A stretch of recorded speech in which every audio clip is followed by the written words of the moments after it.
Hello friends, चलतु आज आम बारी रे कौन है मो मम्मी कौन दीटा टोकई धरिकी गलानी तो ये साग फली तो चलतु आज बारी साग तोलिकिना निजे रोषे करके खाइबा केमती कौन है बारी साग केते टेस्ट लगुच देखा दुकान साग बारी साग भितर डिफरेंस।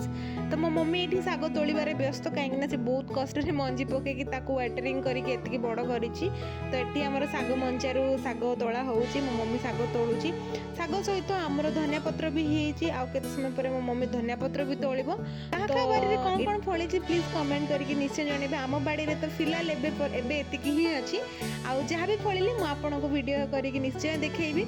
तो साग तोला चली गोटे मंचारू सरीगला आ गोटे मंचारू साग तोला चली भिडियोटा लास्ट जाए देखो तो एंजॉय करूँ। आम माँ झील कौन करुँ गोटे गोटे टोकई फुल होबार लगी तापर पाली आसला रंग रंग साग यहाँ रेड कलर टी माने ग्रीन ग्रीन साग भितर रेड रेड साग भी अच्छी आमर माने कसला साग आ कि साग मोर ना मन ना तापर नेक्स्ट भाड़ी रे आमर हेची धनिया पत्र। ओ माय गॉड देखो मत तो कंचा खाइबा इच्छा होची आपण केमती खाइबे डिसाइड करंतु चटनी बने के खाइबे ना साग बने के खाइबे ना धनिया पत्र को कौन बने खाइबे। मो मम्मी तोड़िला बेलू ही मत लोभ लगुच एते क्यूट हे पूरा माने छन छन धनिया पत्र। तो ये सी धनिया पत्र भी तोड़ुची तापर आज सब तोड़ीदेव ता सी मैंने डिसाइड करके आसला कि मुझे सब तोड़देवी से दीटा बड़ बड़ टोकई नहीं आसी ना। तो ये सब तोला तोली चलला एतिक साग आमर बाहरी तो चलतु साग नहीं धोइबा धोई सारिकी रोषे करके खाइबा।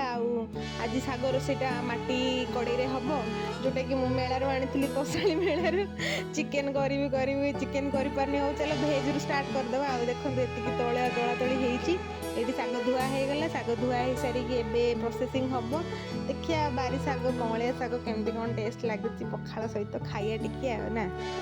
तो चलत भजा करिया साग भजा तो ये सब कटाकटी हो सारी कटाकटी हो सारिकी चुली तो नहीं गैस रे ही हम।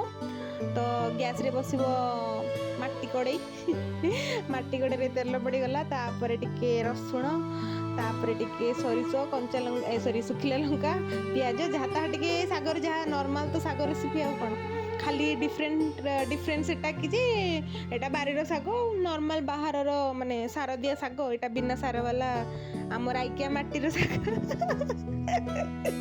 तो एमती साग प्रोसेसिंग होची साग प्रोसेसिंग हैला परे मु खाइबी आपण खाली साग प्रोसेसिंग हैला पर्यंत देखंतु कारण मु तो टिके लेट रे खाइबी तो खाया भिडियोटा होई परिबेनी। तो ये सब रसुण फसुण चलची तापर साग पड़ला साग टिके घंटा घंटे हो जाइए